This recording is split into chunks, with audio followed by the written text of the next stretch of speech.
एक तरफ देश की लूट, देश के किसानों की लूट, देश के मजदूरों की लूट, देश के यूनिवर्सिटीज की लूट, देश के रेलवे की लूट, देश के LIC की लूट, देश के BSNL की लूट। एक तरफ देश की संपत्ति लूटी जा रही है और दूसरी तरफ क्या किया जा रहा है? हिंदू मुसलमान, मंदिर मस्जिद, टीका टोपी दाढ़ी। बताइए, इस देश के लोगों को यह समझना पड़ेगा कि हम गंभीर संकट से गुजर रहे हैं।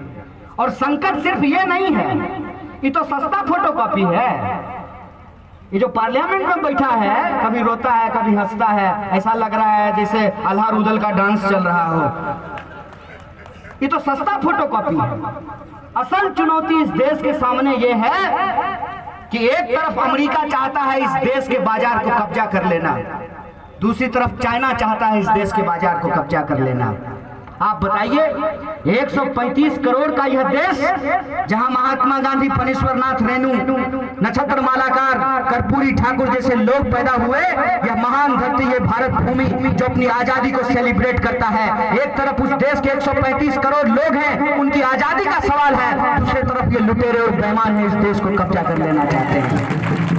इसीलिए मैं ये कहता हूं कि ये लड़ाई सीधे तौर पर देश बचाने वालों और देश बेचने वालों के बीच में है। आप तय कर लीजिए कि आप किसके साथ खड़े हैं। बोलिए, बचाने वाले के साथ है कि बेचने वाले के साथ है? ये लड़ाई किसानों और बेईमानों के बीच है।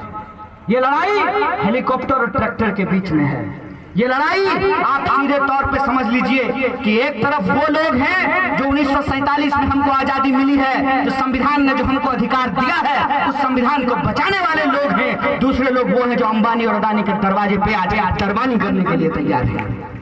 आज इस लड़ाई में हर एक इंसान को अपनी पहचान को छोड़ करके एक भारतीय होने के तौर पे इस आंदोलन में शरीक होना चाहिए, उसको अपना समर्थन देना चाहिए, क्योंकि आने वाले वक्त में हम छोटी छोटी चीजों के लिए मोहताज हो जाएंगे।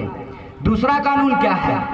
दूसरा कानून है एसेंशियल कमोडिटी एक्ट। क्या कहता है essential commodity act? Essential commodity act कहता है कि जितना मन करे उतना काला बाजारी कर लो।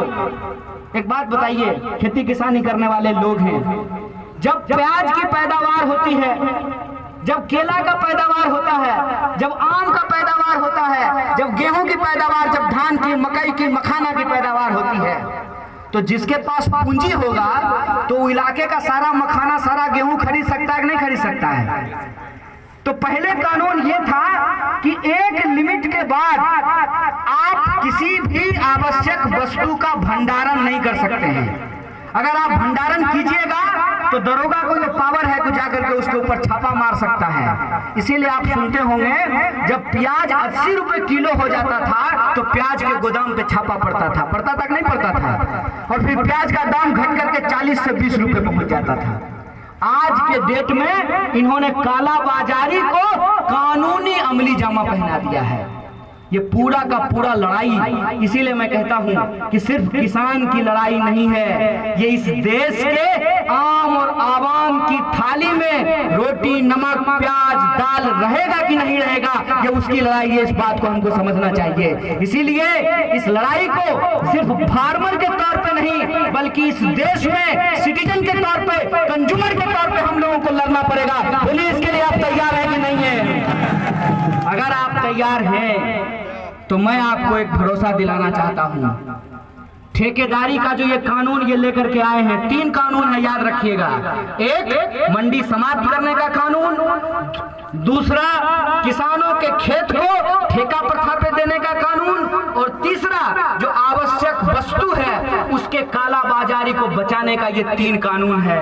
तो ठेकेदारी का जो कानून है उसके संबंध में मैं एक बात बोल करके अपनी बात को खत्म करूंगा। ये बिहार की धरती है, और इस बिहार की धरती पर जब महात्मा गांधी आए थे नील की खेती का विरोध करने के लिए, तो नील की खेती का विरोध किसान क्यों कर रहे थे?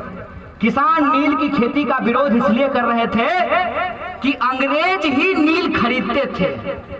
आया नया उजाला 4 बूंदों वाला, अब तो प्रचार भी नहीं आता है। नील की खेती में जो नील पैदा होता था उसको अंग्रेज खरीदते थे। अब आप मुझे बताइए कि हम अपने खेत में नील उगा लिए हैं, और अंग्रेज अफसर कहेगा कि हम तुमको 1 रुपया देंगे, तो हम उस नील का क्या करेंगे? नील खा सकते हैं क्या? नील खा तो नहीं सकते हैं, तो हमको मजबूरी में 1 रुपया में ही अंग्रेज को बेचना पड़ेगा। कुछ सालों के बाद किसानों को यह एहसास हुआ कि ये अंग्रेज हमसे जबरदस्ती नील का खेती कराते हैं और ये नील हम इनके पास ही बेचने के लिए मजबूर हैं, और इस मजबूरी का फायदा उठा करके ये हमारा शोषण करते हैं। तो चंपारण के इलाकों में किसानों ने यह तय किया कि हम नील की खेती अपने खेत पे करना बंद कर देंगे। तो अंग्रेजों ने कहा कि तुमको नील की खेती अपने खेत पे करनी ही होगी। किसानों ने कहा कि हम नील की खेती नहीं करेंगे, नील अगर तुम नहीं लेते हो तो हम और किसी के पास बेच नहीं सकते हैं, लेकिन अगर अपने खेत पे हम धान उगाएंगे तो तुम अगर हमारा धान नहीं लोगे तो हम चूड़ा कूट करके खा लेंगे, हम चावल बना करके खा लेंगे। ये फर्क आप समझिए। यह जो ठेकेदारी का कानून है, जिस कंपनी के साथ आप करार कीजिएगा, मान लीजिए आप खस की खेती शुरू करते हैं, आप पिपरमेंट की खेती शुरू करते हैं, आप स्ट्रॉबेरी की खेती शुरू करते हैं, तो वो कंपनी ये बता करके कि आपका प्रोडक्ट जो है वो हमारे स्टैंडर्ड के हिसाब से नहीं है, आपका प्रोडक्ट हमारे स्टैंडर्ड के हिसाब से नहीं है और आपका सामान नहीं लेगा, तो आप बोलिए आप किसके पास बेचने के लिए जाएंगे? तो मजबूरी में कम दाम पे आपको उसी कंपनी को अपना सामान आपको बेचना पड़ेगा। उस नील की खेती के खिलाफ, उस ठेकेदारी के खिलाफ गांधी जी ने अलख जगाया था, और उस आंदोलन का नतीजा देखिए कि 47 आते आते अंग्रेजों को भारत छोड़ करके जाना पड़ा।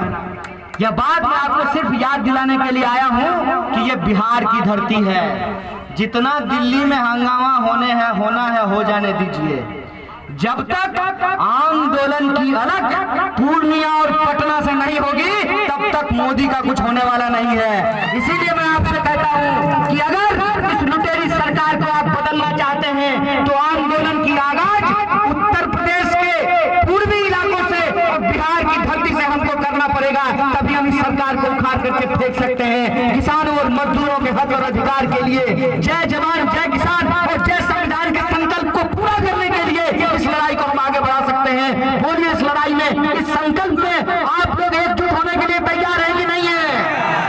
पक्का है ना? तो अभी इस मंच से हमारे आयोजक साथियों ने यह घोषणा की है कि 14 तारीख को वैलेंटाइन डे है, मना लीजिएगा। क्या वैलेंटाइन डे के विरोधी नहीं है हम लोग, दीजिए गुलाब फूल, कोई दिक्कत नहीं है, लेकिन गुलाब भी बाबू खेते में होता है।